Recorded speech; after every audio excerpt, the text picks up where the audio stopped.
Okay, we said we'd speak about the problems of transplantation. With your permission, I'd like to do it in two stages. We'll start with the questions relating to non-living donors, okay, where an organ is taken from a person who is no longer alive, and then hopefully later we'll talk about the question of living donors. Each of these areas poses two completely different sets of issues, and then of course there are the factors that relate to the recipient, which may be common to a lot of this discussion. Let me ask you to hold the questions, if you don't mind, while I try to lay out for you most comprehensively as possible some of the major issues, and then I'll stop for questions, and you're welcome to ask. If I'm able, I'll try to explain. First of all, by way of introduction, I presume you're aware that transplantation surgery is a major aspect of modern medicine. I don't know if you're aware of that. It's an everyday procedure. It's not sort of experimental anymore. There are major treatment modalities now that go around transplantation. Many organs are transplanted. Kidneys, for example, are transplanted every day, very commonly transplanted organ. The 5-year survival rate for kidney transplantation is excellent, much better than 80%. Even heart transplantation, which is much newer, 5-year survival rates are also excellent. So many organs are transplanted. What is transplanted? Kidneys. Today, livers or half livers are transplanted commonly. I'm not making a distinction now between living and non-living donors, but in general, livers are transplanted. Bowel and pancreas are transplanted. Lungs or a lobe of a lung. Today, it's not common to transplant a whole lung from a living donor, because the morbidity and mortality to the donors is felt to be excessive, but lobes of lungs are transplanted, and non-living lungs donations are certainly used. Bone is transplanted, skin is transplanted, corneas, the cornea of the eye, which has got its own unique halachic questions, those are taken and transplanted. Today there is as you know, hearts are transplanted. Not that long ago, hands were transplanted, right? Hands. There is also talk now of a face being transplanted, right? In fact, there's a serious move now. In fact, there's a team in this country, in Britain, that is poised and has been done a lot of the homework and a lot of the research work to enable them to transplant a face. Why would you want to transplant a face? No doubt you have your own personal reasons, but the real interest is in people who have very seriously disfiguring burns or other serious problems with the face. Tosfos says that one of the classic commentaries, that the psychological pain of not being able to go among people is a very severe form of pain, perhaps one of the greatest. Judaism recognizes psychological pain as, if you could measure for measure, somehow if you could measure these things, then measure for measure, psychological pain is at least as great, if not greater than physical pain, if there were such a concept as a measure for measure. And therefore, a person who cannot find employment or marriage, or simply cannot go among people because he has disfiguring facial problem, like a serious burn or mutilating injury, let's say. So there's very serious moves have been made recently in terms of transplanting faces. So transplant surgery is a real active field of medicine, particularly since the development of cyclosporine, one of the major immunosuppressive drugs, which enable the body of the recipient to tolerate many organs in conjunction with other drug aspects of drug regimens. People today can tolerate and live for many years with transplanted transplant organs. There's also research going on in terms of transplanting islets of the pancreas so that people can overcome diabetes. There's research into transplanting cells from fetal brains into patients with Parkinson's disease so they can manufacture the chemicals that are missing. There's all sorts of fascinating issues. So transplantation is a reality. what are the issues that go around transplant? Let's try to divide this up into a number of clear areas and see if we can understand what some of the issues and some of the problems are. I'd like to also try to cover some of the psychological issues governing the recipient and the donor as we cover the the various aspects. But let's begin with non-living donors and see what are the problems. When we talk about a non-living donor, we mean somebody's died, and now we seek permission to use their organs in order to transplant into somebody. A classical scenario would be, let's say, someone in kidney failure who is undergoing dialysis, which is often not a very long-term proposal. If you've got a child in kidney failure, to keep a child on in many years or decades of dialysis is problematic. Long-term dialysis has in the end, you end up with a long list of metabolic abnormalities. Eventually you get psychological changes.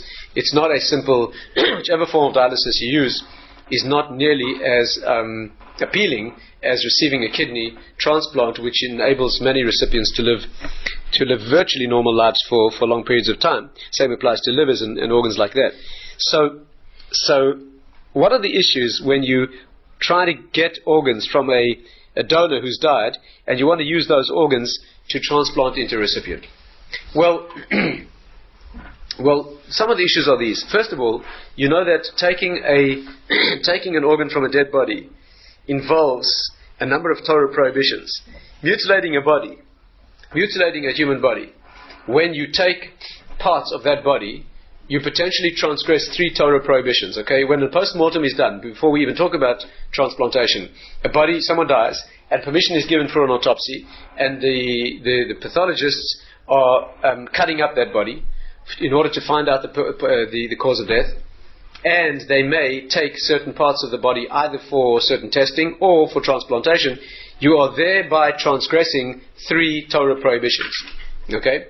The Torah prohibitions involved in this case are, first of all, mutilation of a body. That's called nivul hames, when you actually cut up a body. The second is the taking of organs, because there's a prohibition of benefiting from the dead. So when you're going to use part of a body for some positive purpose, that's called hanoah, that's called benefiting from the dead. We are not allowed to benefit from the dead. And thirdly, there's a separate problem in that there's an obligation to bury a person and to bury all of them. So when you're taking an organ, you're transgressing all 3. You're mutilating a body when you cut it to take that organ. Secondly, you are having benefit from the organ. And thirdly, you are failing to bury that organ, right? So how do we approach these 3 issues? Well, you know the general rule. The general rule is that if you're looking to save a life, then in Jewish law we will override virtually all other prohibitions. I presume you're aware of that.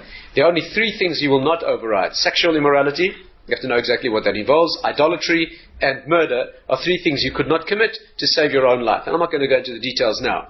However, when you're not talking about those 3, you're talking about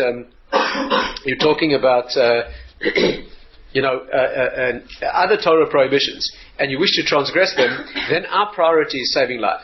And therefore we will transgress eating unkosher food, breaking Shabbat. Virtually everything else in the Torah will transgress in order to save a life. Is this clear? And therefore, mutilating a body, is that one of the 3 primary cardinal issues? No. Is benefiting from a body one of those? No. Is failing to bury somebody one of those things? No. Therefore, we'll transgress all 3 of those in order to save a life. Just one sec. Can you hold your questions? Okay, I'll stop because remember your question. The life we wish to save, of course, as I've pointed out in other discussions, the life we wish to save must be here now. We're not talking about research that may save lives in the future. We're talking about a real individual. But even if that individual who we wish to save is not clearly in danger, only they may be in danger, that's good enough in Jewish law. We don't use the concept of majorities when it comes to saving life. And not only that, but if I have somebody whose life may be in danger, and I can take an organ to save their life, or do anything else to save their life, which involves a Torah prohibition, I don't even have to be certain that I'll save their life. That means I do not have to be certain that they're in danger, and I don't have to be certain that I'll save them. Even a vague possibility that they're in danger, and a vague possibility that I'll save them if they are, is good enough in Jewish law, but there must be a real person, okay? So, where there's a real individual whose life is in danger, or may be in danger, and I might be able to save him, then I will mutilate the body of the dead person in order to save their life. Now, let's discuss briefly these 3 prohibitions and see how they fit in. First of all, mutilating a body.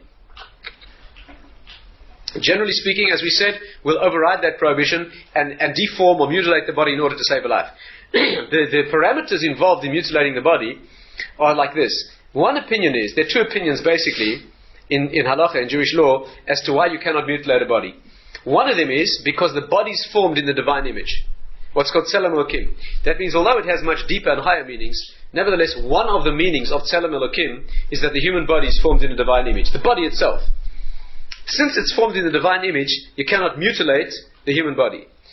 If you hold that that is the reason, and this is not the only opinion, but if you hold that's the reason why you cannot mutilate a body, this would apply to non-Jewish bodies too. Can you see that? Since a non-Jewish body is formed in the same image as a Jewish body, these authorities would make no distinction. They would say you cannot cut up a human body, Jewish or non-Jewish, because the prohibition here is the Tzelem Elokim. So far so good? Okay. There's another opinion that's got nothing to do with the Tzelem Elokim, but rather holds that mutilating of a body is rather connected to what we call Kavod HaMes. That means the dignity of the dead himself is affronted by mutilating his body. Okay? These opinions don't necessarily hold that autopsies or taking organs or mutilating bodies applies to non-Jews. In fact, that is the majority opinion we follow. We're not obliged in non-Jewish society to stop non-Jews from doing dissections on non-Jewish bodies. And that's why in a country like this, medical schools can use, or in the country, in South Africa, where I trained in medicine, where we dissected a human body in great detail and used parts of bodies as display as lab specimens and study material and so forth. There's no Jewish. We don't rule that that's a Jewish problem. In Israel, there are serious problems where the bodies that are used might be Jewish, but in non-Jewish countries, we don't rule that that's a problem. However, if you hold that the mutilation of a body is an affront to the dignity of the person, then although you may not be talking about a Jewish, non-Jewish distinction, there'll be another problem. And there the problem will be, if you hold that mutilating the body is transgressing the person's honor or dignity, the authorities who hold that say that if it's your dignity, you can give it away. Which means, according to this opinion, if a person gave permission for his body to be used after death, there's no problem.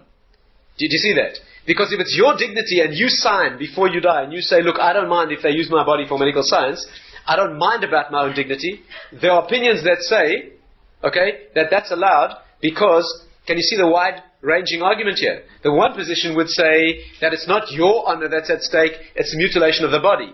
In that case, we will rule that Jewish and non-Jewish bodies are equally involved. However, to save a life, we'll take an organ, and we'll even take it against your permission. Why? Because your permission is not relevant. We've got saving a life and your opinion. So we'll definitely override your opinion to save a life.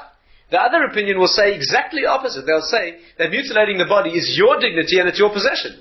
And therefore we dare not take an organ without your permission. Incidentally, there's an interesting argument here. Some sources will say like this. Let's say you hold it's my dignity and I have to give permission, okay? If I refuse permission, what's to stop you taking my organs anyway since you want to save a life? There are opinions that say like this. The reason you cannot take my organs even to save a life is because saving a life is a mitzvah and the dead have no mitzvahs. You want to come to my body and say, look, we're going to take a kidney from your body to save a life, right? Saving life takes precedence of all else. Not for a dead person.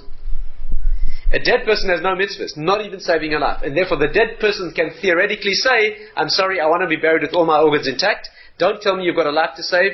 I'm not alive anymore. It's no longer my obligation. Okay, there's a position like that in Jewish law.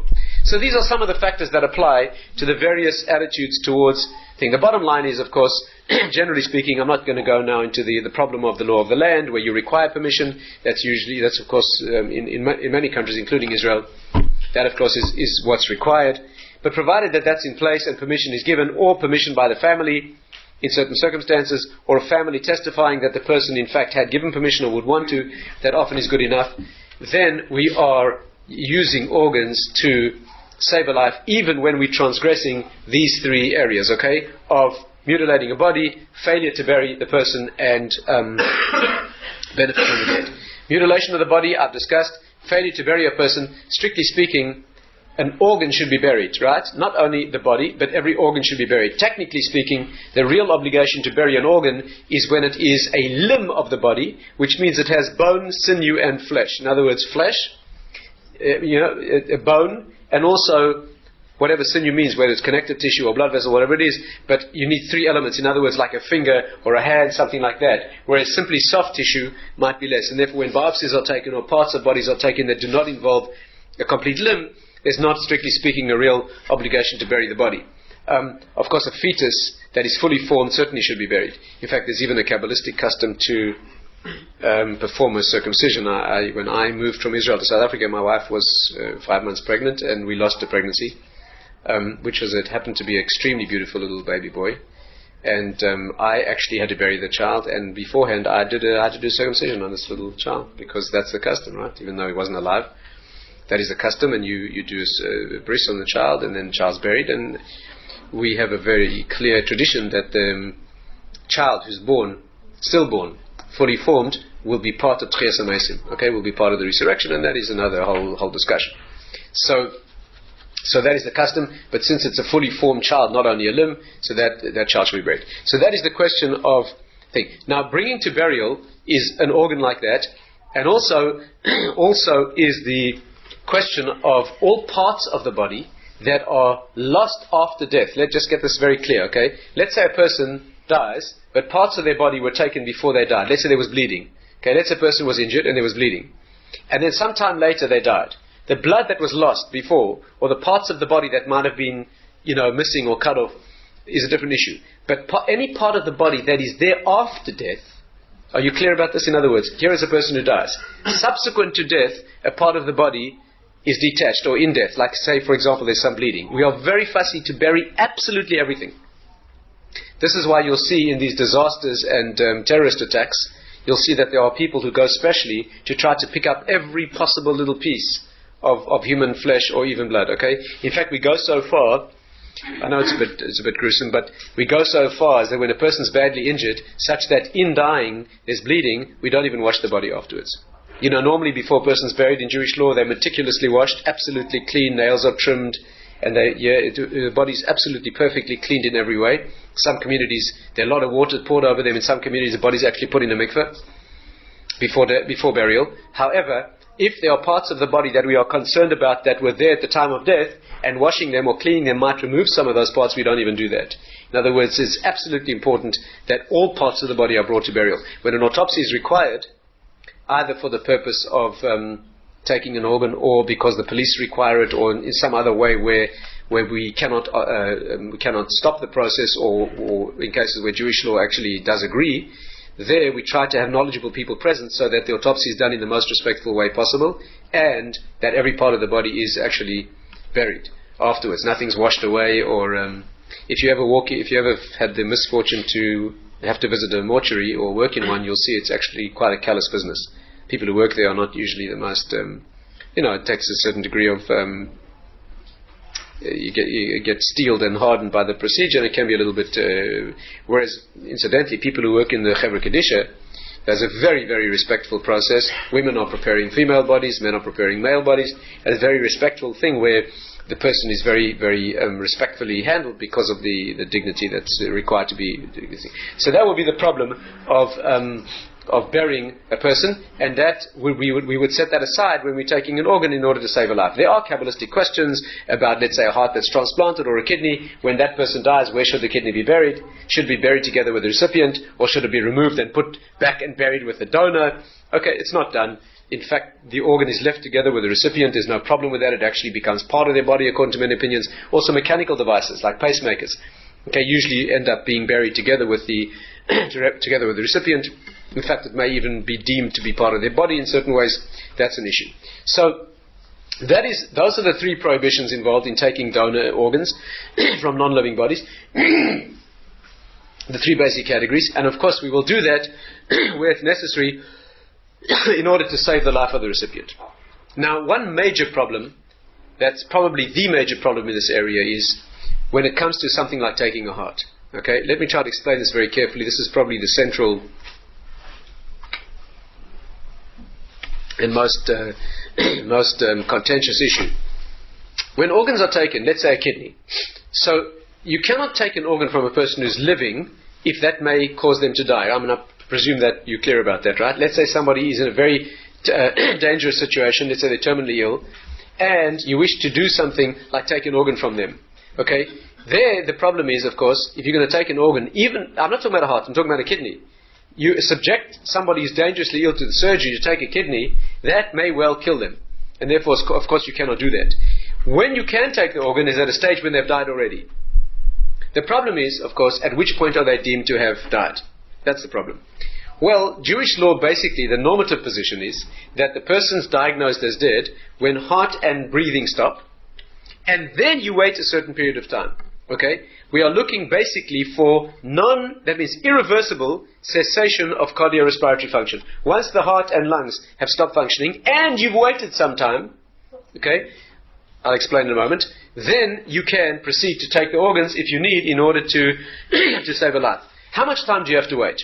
The custom in most communities is to wait about half an hour. Different customs in different Jewish communities, the Chevra Kadisha have different customs. In some places it's 20 minutes, in some places half an hour. The minimum that's ever been allowed, even for taking of an organ, by any halachic authority, is probably 5 minutes.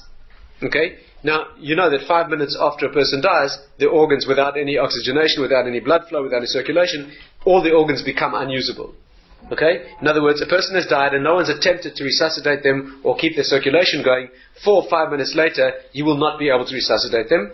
And after that, you can, I'm talking about a situation where you're not obliged to resuscitate. Of course, many times a person dies, Jewish law would require you to try to save their life and get them going again. But in circumstances where you're not obliged to, for example, in a brain death scenario, where it would be permitted, in those situations where it's permitted not to resuscitate, then you are free to wait. I'm not, again, we'll have to discuss brain death, it's a complicated issue. But then you are free to wait a certain amount of time. After that amount of time, you can then proceed to touch the body and, if necessary, remove an organ. Okay? By the way, this 4 or 5 minutes only applies in circumstances where all else is equal. For example, where a person has got certain drugs in their circulation, or where they've been exposed to extreme cold. Okay? For example, in cold water drowning, then a person can sometimes very fully be resuscitated after much more than 4 or 5. Are you familiar with this?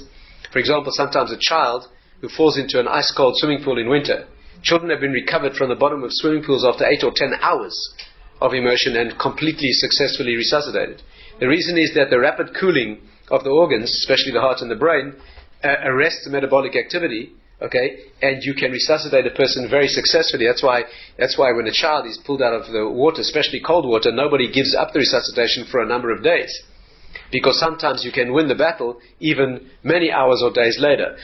Even adults have been known to fall into the North Sea, for example, in freezing conditions, and they've been fished out of the water, virtually frozen, and resuscitated very successfully, even though there's been no breathing for lengthy periods of time. In fact, in heart surgery, one of the techniques that's used in open heart surgery is the body is cooled. It's not cooled to freezing, but it's cooled well below normal body temperature, and it gives you a long period of time in which you can operate without damage to the tissues, whereas if they were normal temperature, you would not have that amount of time. I'm not talking about those situations. I'm talking about situations where, under normal conditions, you've waited a certain amount of time, under normal circumstances, and then you are allowed to touch the body. Now the problem is like this. The heart is not susceptible. You cannot wait 4 or 5 minutes and then take a heart. Okay? The reason is that certain tissues in the body are much more metabolically active than others. And if you wait that period of time without any circulation, they become unusable. The heart is so metabolically active that if you wait even a short period of time after death, the heart no longer will function. The cells have begun to become damaged, and when you take that heart and try to implant it into somebody else, it will not function. The only way you can perform a successful heart transplant, basically, is when you open the chest of the donor while the heart is still beating. Okay? And then you stop the heart yourself by injecting a certain preservative type of cardioplegic solution, which preserves the function of the cells. You rapidly cool the organ in a bath of cold cardioplegic solution, and then you transport the heart and transplant it into the recipient and then warm it up again. Okay? That is how hearts are done. If you follow Jewish law and you take the heart after you've waited, it will not be useful. Can you see the problem? Yeah. When it comes to other organs, for example a kidney or even a lung, you can wait. In fact, I spoke to Professor Joel Cooper, who's one of the world's leading lung transplant surgeons in St. Louis, happens to be Jewish.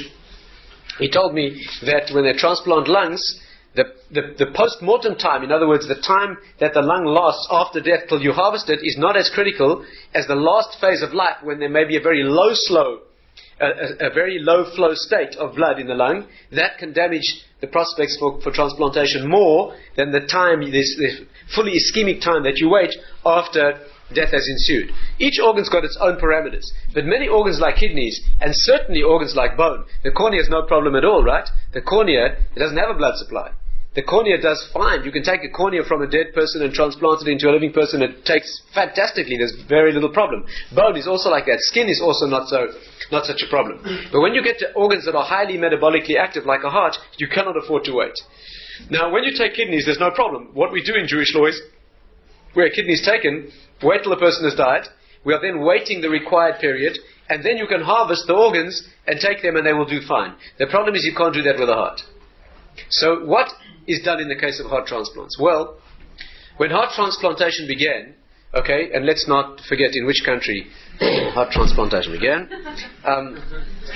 When heart transplantation began in 1968, the very great dilemma was, of course, a heart was taken from a donor, okay, who was brain dead, and his heart was beating. At that time, the moral issue had not been settled, and of course, it raised massive debate. There was a lot of criticism, in fact, of the first transplants. But the idea of transplanting hearts, when it became demonstrated that you could save people's lives this way, the problem became, how can you take the donor heart while it's beating in order to save a life? If you do that, you're killing the donor. If you live in a society where the definition of death is cessation of spontaneous heartbeat, and therefore the person's heart is still beating, and therefore they're not dead, you open the chest and stop the heart beating, you just kill the donor. In fact, Rav Moshe Feinstein ruled that the first transplant, when he was asked about this from a Jewish point of view, he ruled that it was double murder. He said it was murder of the donor, because you took a beating heart, and murder of the recipient, because who says he's going to live any longer with a transplanted heart than he would have with his own heart, when it was experimental.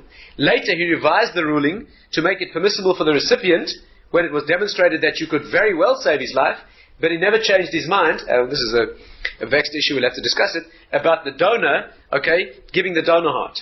And that pretty much is the norms of position in Jewish law today. If you need a heart as a recipient, you can receive the heart.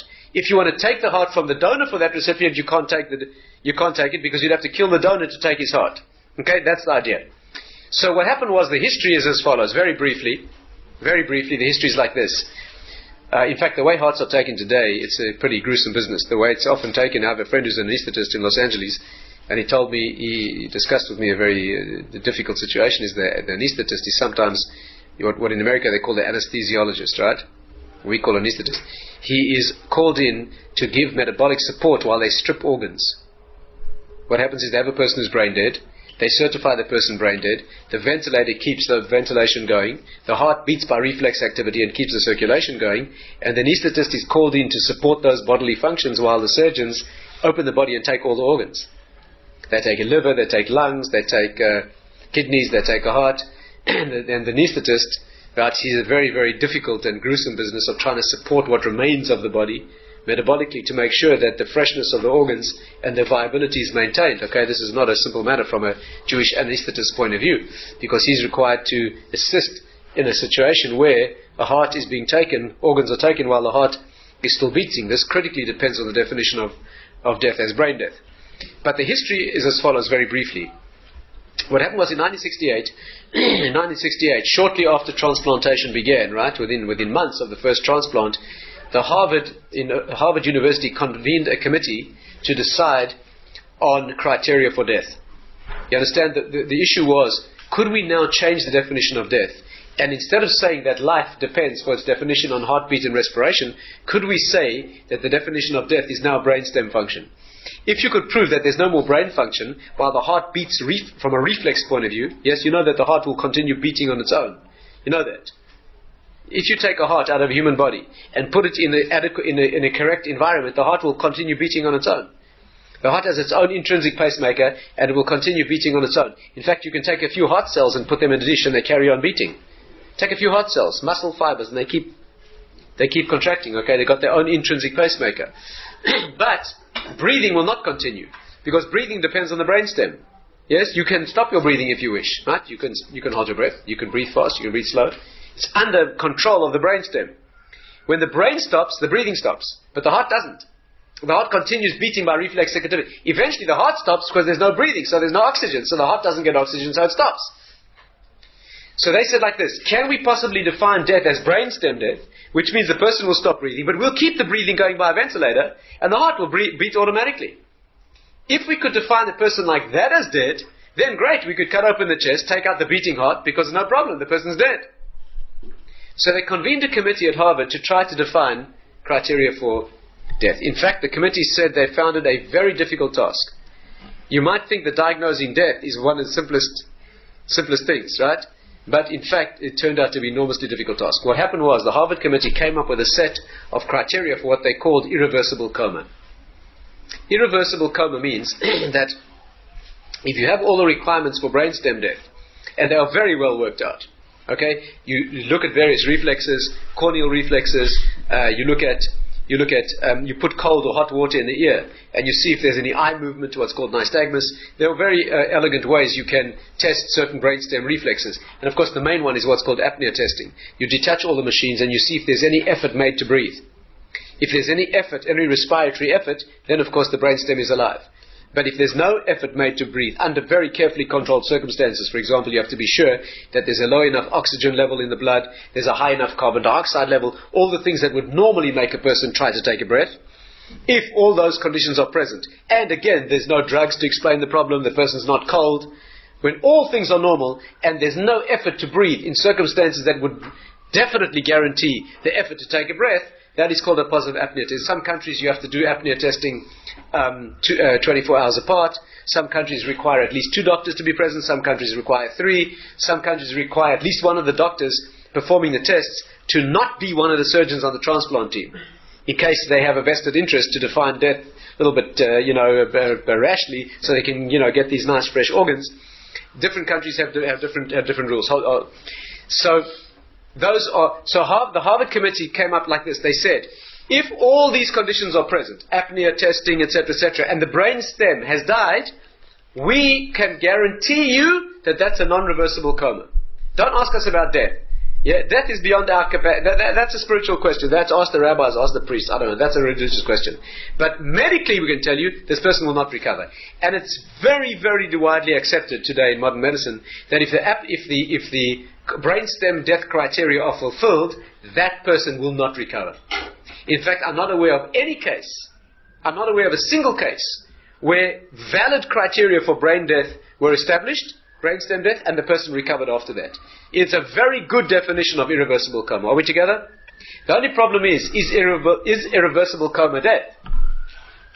The normal scenario is you diagnose brainstem death. What that means is the heart is beating by reflex activity. The ventilator machine is keeping the breathing going. There's absolutely no brainstem function. Okay, there may be certain function of the brainstem like temperature regulation issues. Some of those could continue, but basically the brainstem that governs breathing is no longer functional. And what happens is if you keep the ventilator going, eventually the heart stops. Eventually the heart does stop. No one is exactly sure why. If you make a strenuous effort to maintain internal homeostasis, that means you make sure that the blood pressure is good and you make sure that all the nutrients and oxygenation and all the things that are needed internally are there so that the heart has what it needs, it usually stops within a short period of time. Usually 2 or 3 days later, the heart stops. If you ask the neurosurgeons, they cannot tell you exactly what causes the heart to stop, but sooner or later it does. There are 1 or 2 recorded cases of a heart continuing to beat for 27 days or 29 days in unusual circumstances, but ultimately the heart does stop. Okay? Now, the question is, before the heart has stopped, while it is yet beating by reflex activity, and you are keeping the breathing going, and the brainstem is dead, is the person at this point called dead? So the Harvard people said, we cannot diagnose, we cannot define that. All we can tell you is this is a set of criteria that define irreversible coma. In 1980, a President's Commission in the United States decided to accept irreversible coma criteria as a legal definition of death. Okay? They said, this has gone far enough. Transplant surgery is advanced enough that we need to make a decision. From now on, we're going to recommend that the legal criteria for death not be cessation of heartbeat and respiration, but brainstem death. What was previously called irreversible coma shall now be called death.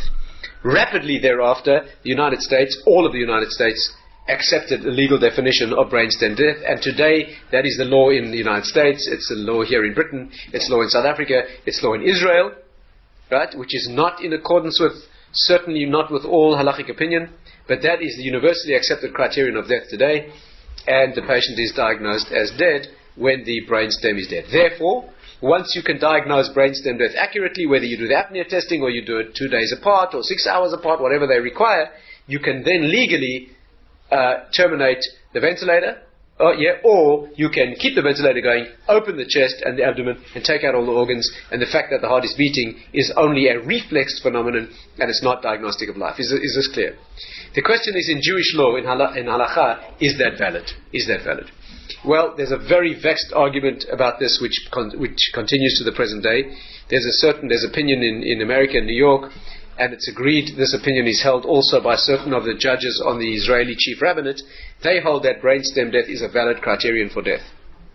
The majority of halachic authorities hold that it's not a valid criterion. The Jewish law requires cessation, irreversible cessation of cardiorespiratory activity. The heart must stop and the breathing must stop before we can, with other criteria, before we can diagnose death. There's a very interesting debate in the Talmud. Is it breathing or heartbeat? That's the main one. Are you familiar with this? The Gemara says that if a person is buried alive on Shabbos, let's say a house collapses and a person's buried under the rubble, we don't know if the person is alive or dead. Can you break Shabbat to try to save a life like that? Of course. So what you do is you start digging. The question is, at what point do you have to stop? Because you're breaking Shabbat now, okay, to dig this person out. At what point do you have to stop? Well, when you've uncovered enough of them to see that they're dead. Correct? Is this right? Now the question is, how much of them do you have to uncover to be sure that they're dead? So there's two opinions. One opinion is get to his nose and see if he's breathing. The other opinion is get to his chest and see if his heart is beating. Then the Gemara says, well, actually this is not an argument. It really depends on which side you started digging from. You see, is the revival team, what do you call them, the rescue team, did they start digging through the rubble from his feet up? Then maybe they can stop when they get to his chest. Or maybe they're digging from the head down and they can stop when they get to his nose. Do you understand?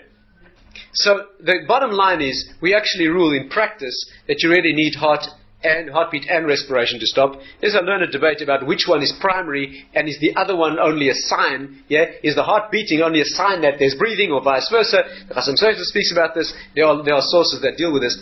The bottom line is, we need to know that the person has no heartbeat and that they are not breathing, and then we have waited some period of time. How is there a possibility of saying that brainstem death is valid criterion? Is there a Jewish way to say that? Okay, yeah? And don't forget what hangs in the balance here. What hangs in the balance is the availability of taking hearts for transplantation. If you hold with the old definition, the old halachic definition, you can't take hearts for transplantation. If you take the new definition of brainstem death, then you can take hearts for transplantation and we can save lives. So there's a lot of motivation here, okay? The problem is it valid in Jewish law? And nothing could make a bigger difference. If you say it's allowed, you're doing the mitzvah of saving a life. If you're saying it's not allowed, you're killing the donor. And there's not much bigger averus than killing somebody. Okay? You hear the difference. We're talking about real life and death issues. Well, the minority opinion is that you can take the heart while it's beating, because brainstem death is a valid criteria. Let me try to explain to you how they come up with this idea. The logic is like this. Again, it's a bit gruesome, but to explain like this. The Gemara makes it clear that if the head is not present, the person's been decapitated, okay, then they are dead even if the heart is beating. Are we together? Someone's walking along and suddenly their head gets cut off, right? Head's cut off. And you run over to the body and you notice that it's moving. The body's moving, it's twitching, it's got reflex activity, including heartbeat. They will continue for a very, very, very short period of time, but it may continue during that time. During that amount of time, the person's dead. Can you see where we're heading? That means even though the heart is beating, if you know it's only reflex activity, for example, the person is for sure dead. Why? They got no head. Okay? Where's this case? I'll tell you where this arises. It actually arises in a serious case. The Talmud discusses the case of a woman who's pregnant, who dies on Shabbos. Here's a lady in late pregnancy and she dies on Shabbos. Can you go and fetch a knife and carry it through a public domain, Rosh Hashanah, breaking Shabbos, to cut open her abdomen and save the life of the child? Now, an unborn fetus, we will break Shabbos to save the life of a fetus, okay? Even though the fetus does not have the same status as the mother, and the mother's life takes priority over the life of the fetus, but nevertheless, all else being equal, we certainly do everything we can to save the life of the unborn child. So we'll take a knife, and we'll transgress Shabbos, and we'll cut open the womb, perform a post-mortem cesarean section, in order to deliver the child and save the life of the child. So far, so good? Okay. The later authorities say like this. No, there's one exception. The exception is like this. Today we no longer have adequate adequately sophisticated diagnostic criteria to know that the mother in fact has died. Let's say this mother falls down and you run over and she's got no pulse and she looks like she's dead. Are you sure? Maybe she's extremely deeply comatose and she's got very, very, very, very faint vital signs, and you are not slick enough or sensitive enough to pick them up, and you cut open the abdomen to take the child out, you may well be killing the mother. Okay? Do you realize, of course, that this would apply whether it's Shabbos or not? This could be Tuesday. Right? I don't care whether it's Shabbos or not. Any day of the week, if you're going to cut her open to save the child, and you may well be killing her, we are not accurate enough. There's a very interesting modern opinion that says that nowadays we can be sure. Because nowadays we can be very, very sophisticated in terms of ECGs. We can use electronic diagnostic criteria. Today we can be absolutely sure that there's no vital activity, and therefore today the obligation would be, if you could diagnose with that degree of accuracy, then you would cut open the womb. However, let's put ourselves in that scenario where a woman dies and we're not 100% sure that she's dead. We would be very hesitant to cut her open in case we kill her. But how about a woman who's decapitated? Do you see the argument? Here's this lady walking along. She's very heavily pregnant. She's almost about to give birth, and suddenly she's decapitated. The head is not attached to the body. Could you then break Shabbos to cut open the abdomen to save the child? Yes. Of course! The question about... you don't even have to consider whether her heart's beating or not. Why? Because that is the adequate definition of death. Now, comes along these latter day authorities and they say like this: brainstem death is physiological decapitation. Brainstem death is the same as the head being absent. Do you see the connection? If there's no blood flow to the brainstem and there's no brain activity, so that is the same as the head being absent. Do you buy that argument? Well, that's what they advance. It's a very clever argument, and they say, therefore we should be able to diagnose brainstem death as death, because it's exactly the same as the head not being there. What's the difference if it's not there or it's not working? That the brain is completely irretrievably damaged. There's no blood flow at all to the brain, and therefore we could diagnose it. The problem is, the other side of the argument says, that is not decapitation. You may be right that the brainstem is not functional, there's no blood flow to the brain. That's not the same as the head being absent. It's functionally and physiologically very different. When the brain is there, but not functioning, the heart continues beating, the blood pressure is maintained, all sorts of things are happening. When the head is removed, the blood pressure drops instantaneously. It's a completely different phenomenon. And therefore they argue that brainstem death is not the same as the head being absent. Did you see this argument? The present state of the argument is that there's a minority opinion that holds that we ought to accept brainstem death. The reason being that it is a valid criterion and will save lives. The other side says you are killing the donor. True, you're killing a donor who's inevitably going to die, and true, it may not be actionable as murder, okay, because the person may be considered a treifa. It's all interesting discussion what the person is, but that's called spilling blood, and you're not allowed to foreshorten the life of an irreversibly comatose individual, not even by a moment, and therefore, generally speaking, you cannot take hearts for transplantation. Okay? That is the main issue, the main thing going around transplanting hearts. Now, don't get this wrong. We're not only talking about hearts. If you live in a country where they take kidneys by the same criteria, how do they take kidneys today? They don't wait till the heart stops. They use the same definition. For that matter, they switch off ventilators by that definition. When the person's brainstem dead, the neurologists or neurosurgeons will examine the patient and they'll say, look, the patient's brainstem dead. Therefore, what's the point of keeping the machine going? Okay? Because the person is by definition dead. You're just keeping a body functional. They only keep the ventilator going to keep the organs perfused so you can use them for transplantation. In Jewish law, of course, the majority opinion is that the person is not just being perfused, the person's alive. Okay, and therefore, we would not switch off that machine, or rather strip those organs, okay, on the basis of brainstem death as a criterion, not for the heart and not for the other organs. Incidentally, this is why a blanket permission to use your organs after death is problematic in Jewish law. If you sign your driver's license, in some countries, you carry a card or your driver's license and you sign permission on the back for your organs to be used after death.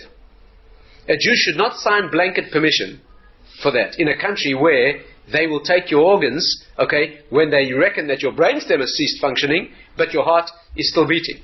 Okay, do you understand? That may very well, according to our majority of halachic greats, it may be very well going against Jewish law. You have an option in some countries to sign your driver's license in such a way that says that you may only take my organs on condition that a halachic authority is consulted. Shaarei Tzedek Hospital, for example, has a donor card which says my organs may be taken only under the following circumstances. Number one, the following organs, and you tick which ones you want. And number two, under valid halachic guidance. Okay, that is a safeguard in Israel, where things are not medically done according to Jewish law. Here's a safeguard that in this circumstance they will be. Or I must also point out, in countries where the law is going to change, okay, in this country it's been mooted a number of times, that they change the law to make every citizen by default have agreed to give his organs, unless you sign refusal. Okay? The claim is in many countries they cannot get enough organs because not enough people donate their organs. Let's make the law that we can use anybody's organs unless they explicitly refuse permission. Then Jews should refuse permission to give their organs unless you stipulate very carefully the correct halachic criteria so that Jewish law will be respected and they will not just use secular criteria for things like diagnosing death when it may be well be against Jewish law. Okay? These are some of the basic issues in terms of donor surgery. I'd like to discuss next the question of the recipient. What are the factors that govern the recipient? I'm not going to do that this evening. And what are the very, very different issues that govern taking organs from a donor who's alive? Okay, that's a completely different set of issues involving the psychology of the donor, the psychological coercion or pressure put on a donor who may wish to refuse but may be forced to agree. These are all sorts of fascinating issues that are still to be discussed. What are the questions on the stuff we've actually covered? And I'll do my best to try to cover them. Yeah. You said before about you're allowed to break any Torah prohibition to save life. Virtually any prohibition. Virtually, yeah. But you know about not being gaining benefit from a dead body. Yeah. When else? I can't think of any example when you would gain benefit from a dead body other than to save a life. Well, you might want to do research on the organ. Okay, you might want a piece of a body to do research. Still saving lives. Oh, that's not saving a life that's in front of me now. That's the criterion. That's saving lives in the future because I'll get medical knowledge that may well add towards knowledge that will save lives. In Jewish law, that's below the red line. If you want to save a life in Jewish law and break a Torah prohibition to do that, show me the life you want to save. That's called the Chole Lefanenu. We've discussed this principle under the heading of critical decisions in triage, where you can only save one life. Who comes first? Whenever we want to, and I went into it in detail there, whenever you want to break a Torah law to save a life, yes, we'll break the law, but show me the life. You don't have to prove to me that the person is certainly in danger, and you don't even have to prove to me that you'll certainly save them, but show me the person. Yeah, please. Isn't a person who sits dead when an neshama leaves their body? And isn't the neshama around 40 to 7 days after death anyway? What's the problem? The person's dead when the body... No, let's get this clear. The person's dead when the neshama leaves the body. When does the neshama leave the body? When they're dead. Now, since you don't see the neshama, at least most of us don't see the neshama kind of floating out of the body, the question is, at which moment does that neshama leave the body? Well, the halacha says, when the halachic criteria for death are satisfied. Namely, when the heart and breathing stop, and then some minutes later, possibly, okay? The fact that the neshama, when it leaves, hovers over the body has got nothing to do with death. Kabbalistically, you're quite right. The neshama hovers over the body, and very painfully, in fact, until burial. And then it starts to get the feeling of what it means to be adjusted to a situation where the body no longer responds. And then it's interesting Kabbalistic discussion in which it says that the soul, the neshama, goes between the grave and the home for 7 days, backwards and forwards, trying to find out where it actually belongs. It's a whole discussion. It's got nothing to do with the definition of death. So if you could know when the soul leaves, not by reference to these criteria, that might well be good. But we don't yet have that, like a neshama meter, that you kind of hook up and shows you when it floats out. So until such, yeah. Right, you said you're not allowed to murder to save a life. Yeah. But is taking your own life murdering yourself? Yes. And you're not allowed to take your own life, not even to save another life. You can't kill yourself. Killing yourself, suicide, is in the same category as murder in Jewish law. Okay? Because you're not allowed to kill a person. You are also a person. In fact, your obligation is to take care of your own life even more than anybody else's. If you could only save one life, yours or somebody else's, yours comes first. Could you sacrifice your life to save a whole community?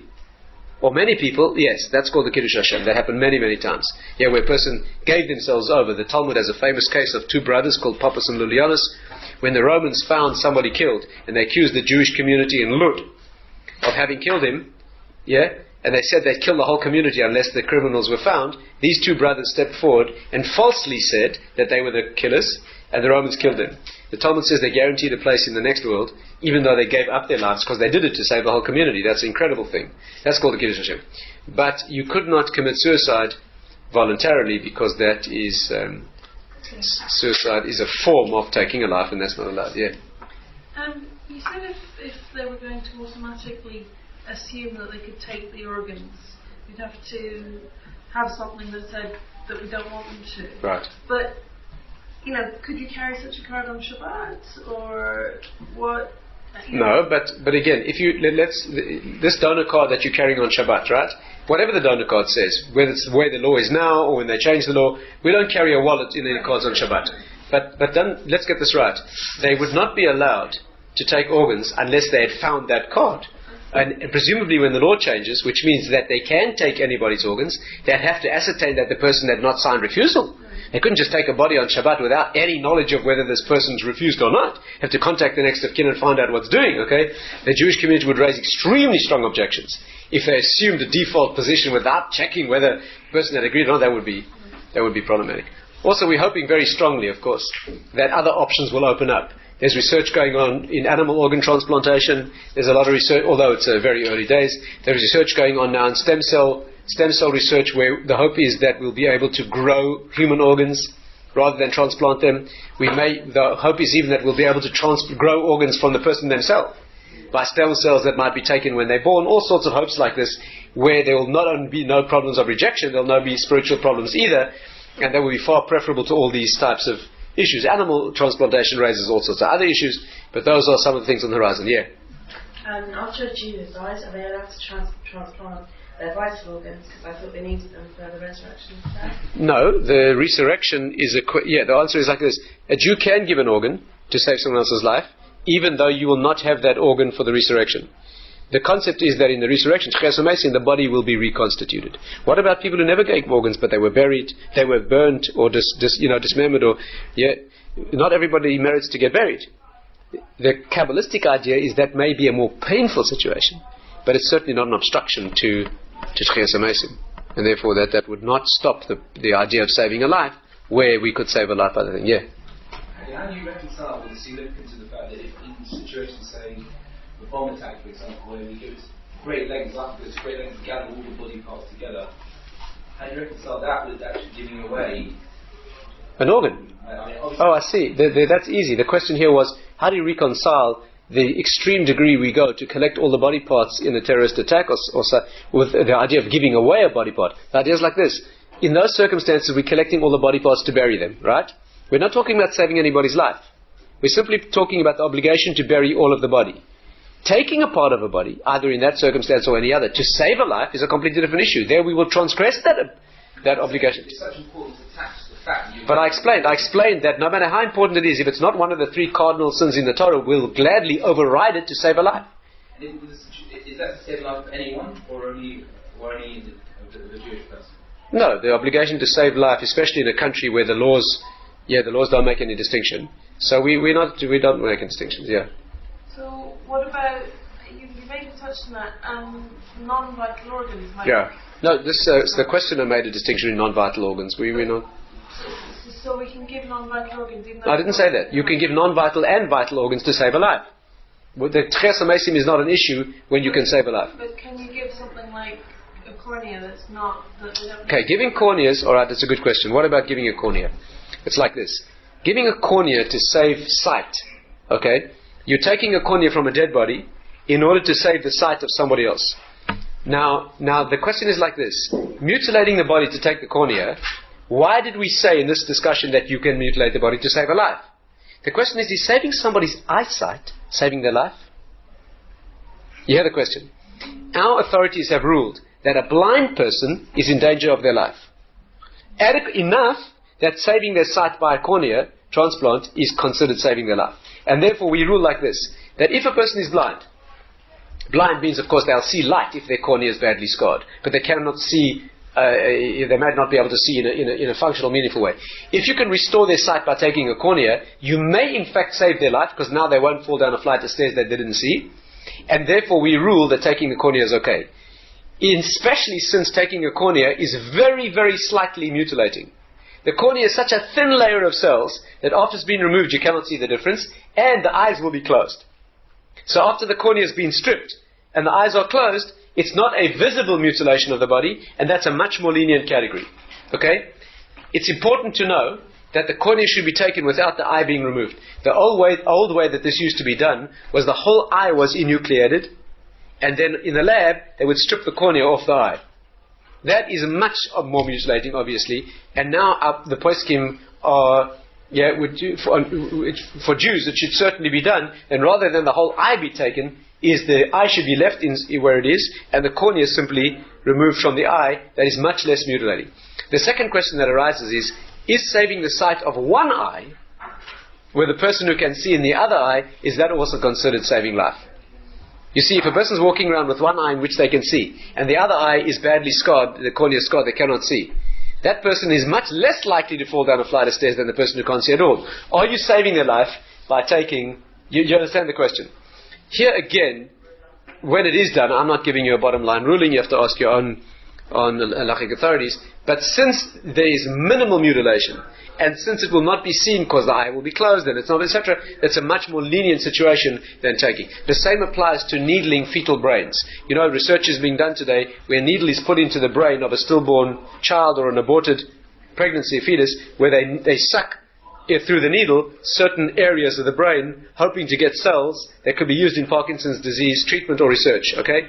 That again is much more lenient because the mutilation is not a visible. Do you understand? Putting a needle in is not a gross mutilation of the body, it's also in a more lenient category.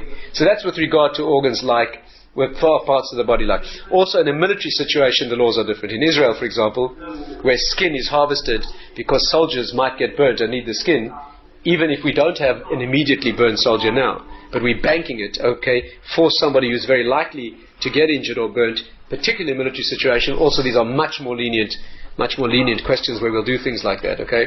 The laws of the military situation raise other issues, yeah. You said before suicide is forbidden as a sin. Yeah. But aren't a significant percentage of people who commit suicide suffering from clinical depression? Certainly. They don't see any way out. Yes. In a hole. Yes. They don't want to die. That doesn't mean that they can't see any way out. Absolutely. Is it proper that they should be punished in the next world for... We're not handing out punishment. Let's get this clear. The question here was like this. Yeah, let's get this clear. A person who commits suicide, we said it's forbidden, okay, because it is taking of a life. In this case, a life that is entrusted to you very much to God. The question here was, aren't most people who commit suicide so disturbed that they may be very much diminished in their responsibility, or maybe even completely diminished? The answer is, in fact, halachically, we assume that the person has such diminished responsibility that we don't apply any so-called punishments. For example, a person who committed suicide in a culpable fashion would not be buried in the normal cemetery. We would not mourn for them. We would not say eulogies for them. We'd handle them very, very differently because of the sin. However, who's to say that this person was culpable? Maybe they were so morbidly depressed, or even so psychotically ill, that they took their life, okay, and therefore they're not culpable at all. The default assumption we make is, generally speaking, we don't apply those laws today. We assume that the person was in a category, where they were not capable of really making a thing, and we don't do that. In the next world, you may be sure, the question of fairness and handing out punishments by us is a question of doubt. In the next world, you may be sure that it's fair. God's not going to punish anybody in the next world for doing anything that he couldn't have done otherwise. Don't get me wrong. Depression doesn't mean that it makes it allowed. It just may diminish the responsibility, and somebody may be so ill that they may not even have the ability otherwise. Punishment in the next world is going to be handed out in proportion to guilt. It's not me who's handing out the punishment. Are you with me? Yes, we do regard. The bottom line answer to your question is, in most practical circumstances, we do regard suicide as having been in a situation of such extreme psychological pressure that we are not jumping in to start judging the person as prohibiting it is pointless. No. Again. Let me ask you a question. Listen carefully. Is murder prohibited? Yes. Is it reasonable to be prohibited? Listen. Okay. What about a person who is so psychotically depressed or so detached from reality that they weren't responsible for their murder? Are you going to tell me what's the point in prohibiting it? It's prohibited because it's a terrible spiritual thing to do. If the person unfortunately did it because they were in a very extreme mental state, it's still a tragedy. The person who takes their own life in an extreme mental state, also a great tragedy. Do you understand? It doesn't become permitted. Yeah, next question. Yeah. Isn't there something that Hashem will never give you a test which you can't pass? So, like, if you were that psychotic, then you couldn't really say it was totally not your fault because it wouldn't have happened. I think you're making an error. If you follow through the principle that God would never give you a test that you could not succeed in, and somebody killed themselves, that does not mean they could have succeeded in not killing themselves. Maybe that wasn't their test. You get it? It doesn't mean that. It could be, maybe their test was to put it off a day or a week. Who knows? I don't know. You're talking about psychotic means out of touch with reality. Some psychotic people leap for buildings, think they're going to fly. Are you with me? Yeah. So before you say God doesn't give you a test you couldn't succeed in, you have to know exactly what test He's giving you. Are you clear?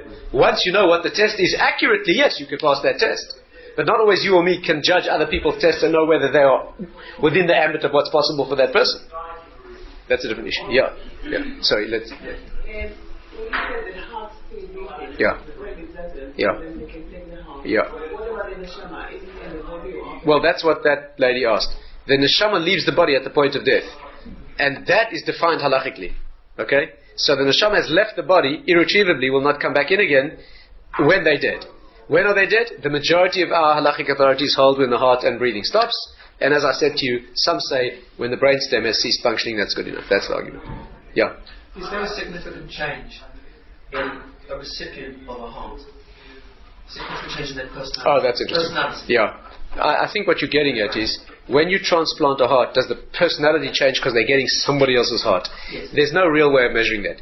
The truth is that people after heart transplantation, you realize yourself, even if the organ made no change spiritually, they've been through such a massive experience that you wouldn't be surprised, if they went through some changes. Added to which is the complication, the very real complication, that in bypass surgery, when the heart is stopped, or in this case removed from the body, there are often very, very significant brain changes.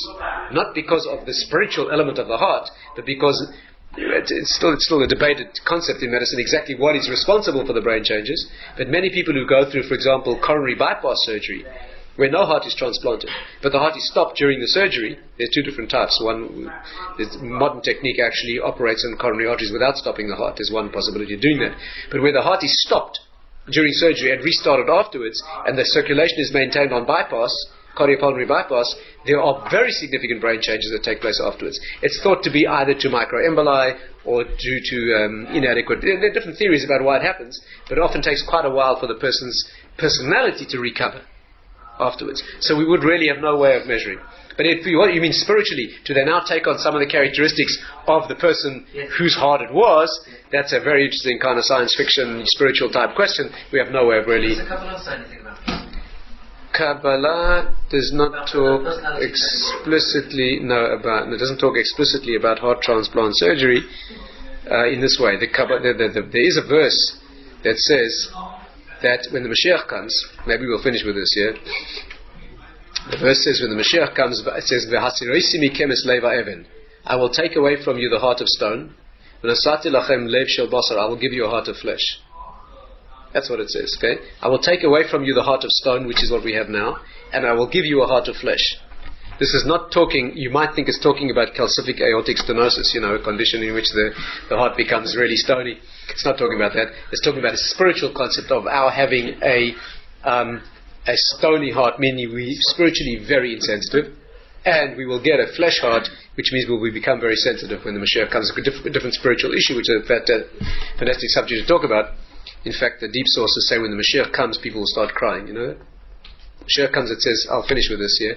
It says when the Mashiach comes, V'safta ha'aretz mishpachos mishpachos. The Jewish families will sit down and start crying. Why? For all that they suffered and all that they lost. But the question is, why crying when the Mashiach comes? That's when it's happy. Everybody's got together again. Everything's fine. The dead are being revived. But Simcha Wasserman used to say the reason is like this. As we go through history, Hashem gives us a heart of stone. The reason He gives us a heart of stone is because if we had a heart of flesh, we couldn't cope. We wouldn't survive.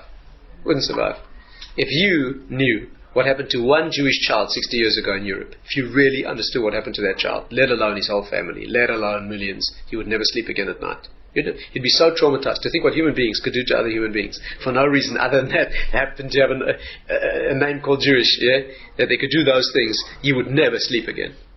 Therefore, what happens is Hashem gives you a heart of stone, and you go through tragedies in life, and somehow you get adjusted. Somehow, Rav Simcha used to give the example of the Ponevezher Rav.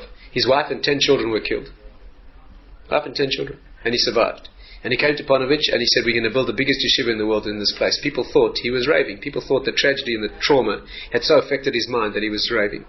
In fact, he wasn't raving. He rebuilt, and he rebuilt a family, and he rebuilt a great yeshiva. So Rav Simcha used to say, how can a person do that? How can a person do that? His wife and 10 children were brutally killed, and the man somehow picks himself up and carries on. Said Rav Simcha, because God gives us a heart of stone. And He gives us a heart of stone not out of cruelty, but out of kindness. You're given a heart of stone so you don't feel that pain, so you can carry on and you can function. But when the Mashiach comes in, you don't need a heart of stone anymore, because those things aren't going to happen anymore. Then He's going to take away the heart of stone and give you a heart of flesh, and that's when the crying will begin.